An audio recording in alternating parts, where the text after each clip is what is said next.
El presidente electo de Ecuador, Guillermo Lasso, se comprometió a hacer de la lucha contra la corrupción una de las prioridades de su gobierno.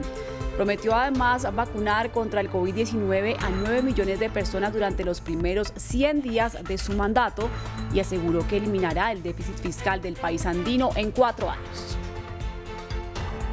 El secretario general de la OTAN, Jens Stoltenberg, pidió a Rusia que retire sus tropas de la zona de frontera con Ucrania.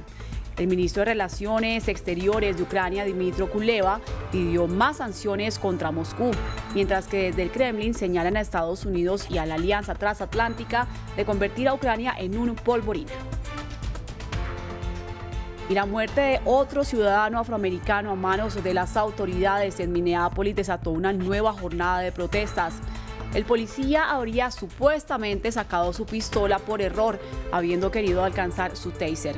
Los hechos se producen en una ciudad ya tensa por el avance del juicio contra el ex policía Derek Chauvin, acusado del homicidio en el caso de George Floyd.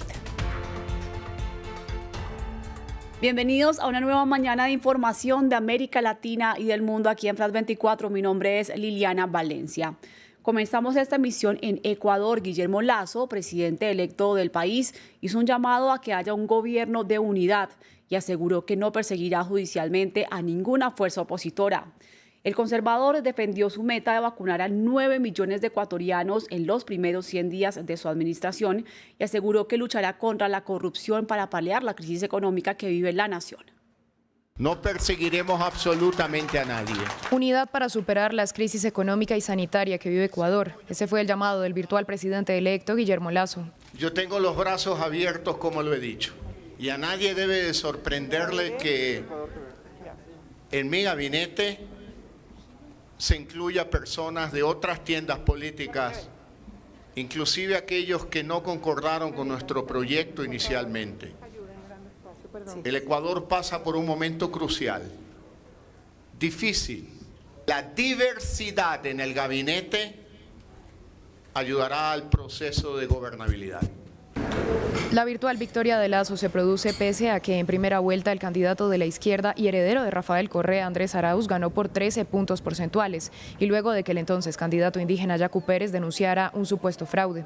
Sin embargo, Lasso aseguró que durante su gobierno la justicia no se encargará de perseguir a la oposición y se comprometió a luchar contra la corrupción y la evasión de impuestos. Asimismo, dejó en manos de la justicia los procesos contra el exmandatario ecuatoriano. Lasso defendió su meta de vacunar a 9 millones de personas en los primeros 100 días de su administración y resaltó las dificultades que el país vive a causa de la pandemia de COVID-19, que actualmente deja más de 17.000 fallecidos. La prioridad hoy, y no solamente en el campo de salud, sanidad, social, sino en el campo económico, es vacunar a los ecuatorianos. Necesitamos que pierdan el miedo, que salgan a las calles con seguridad y tranquilidad y así poder reactivar la economía.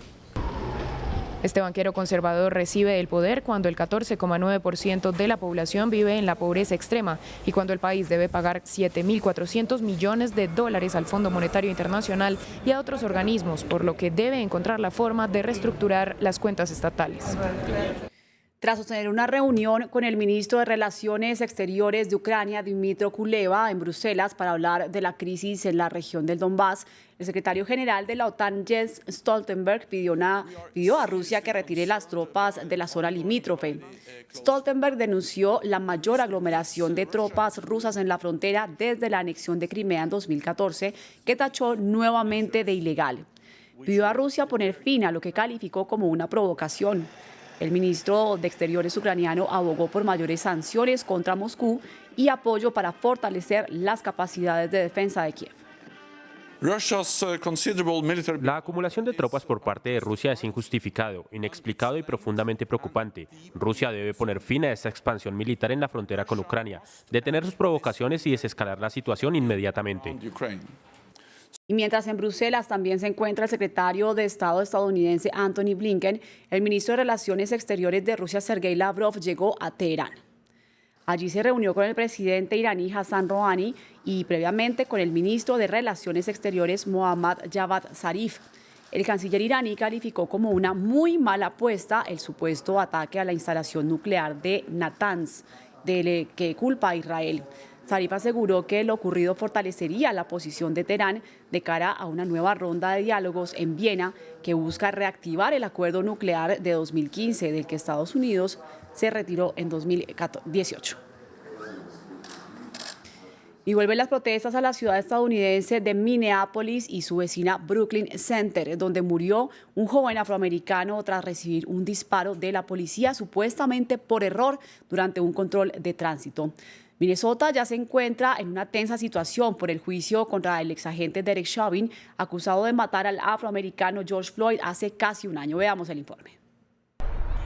Centenares de manifestantes en las calles de Minneapolis y municipios aledaños, de nuevo.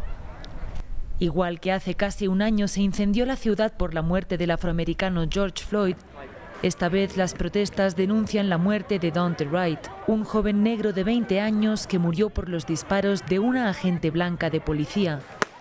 La del lunes fue la segunda noche de virulentas protestas, a pesar de que las autoridades han decretado un toque de queda y de que Minneapolis se encuentra bajo extremas medidas de seguridad, precisamente por el juicio contra Derek Chauvin, el policía que ahogó a George Floyd. El presidente de Estados Unidos llamó a la calma. Tenemos que esperar una investigación completa. Mientras tanto, lo dejo claro, no hay ninguna justificación para los saqueos ni la violencia.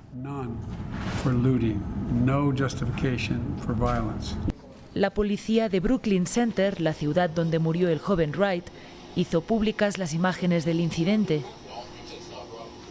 Justo después, la policía le apunta y le dispara. Las autoridades indican de manera preliminar que la agente confundió su pistola Taser con la de verdad. Las imágenes escalofriantes han encendido todavía más los ánimos. Ahora, mientras el mundo observa el juicio contra Chauvin, la policía de Brooklyn Center, para mostrar lo mortífera que es la policía contra la gente de color, mató a un joven desarmado de 20 años. Precisamente un nuevo testimonio volvió a ratificar ante los tribunales que Floyd murió por asfixia, en un juicio que se vive como un veredicto sobre el racismo en la sociedad estadounidense. Y hay polémica en Japón. Las autoridades aprobaron la liberación de más de 1 millón de toneladas de agua contaminada de la planta nuclear de Fukushima, devastada por un terremoto y posterior tsunami en 2011 al Océano Pacífico. Aunque el gobierno asegura que el agua será tratada para reducir los niveles de radiación, el hecho ya genera protestas tanto de activistas como de representantes de la industria pesquera. Veamos el informe. No pongan en peligro el futuro de nuestros hijos. Activistas antinucleares se manifestaron frente al Parlamento japonés. Rechazan el plan del gobierno de verter el agua contaminada de la central nuclear de Fukushima al Océano Pacífico. 10 años después del tsunami que provocó el desastre, las reacciones en cadena siguen afectando a los reactores dañados y el complejo casi no tiene espacio para almacenar el agua de refrigeración que se acumula a un ritmo de 170 toneladas diarias. El agua contaminada se filtra primero antes de ser almacenada, pero el dispositivo no tiene la capacidad de eliminar el tritio, un isótopo radiactivo del hidrógeno.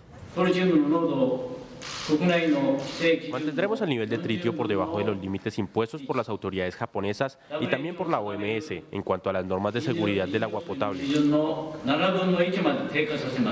Los científicos consideran que niveles bajos de tritio no son peligrosos para el medio ambiente, pero los pescadores japoneses están preocupados. Hemos dicho repetidamente al gobierno que nos oponemos categóricamente a este plan. Los habitantes temen en efecto las repercusiones del vertido sobre la calidad de la industria pesquera, un sector esencial en una región ya castigada. Y aunque el proceso no es nuevo, las aguas residuales que contienen tritio se vierten regularmente en los océanos. China y Corea del Sur también se muestran preocupadas por la decisión de Tokio. Más de 1 millón de toneladas de agua de refrigeración están almacenadas actualmente en el sitio de Fukushima. Su liberación en el océano podría comenzar dentro de 2 años. Continúen con más en France24.com.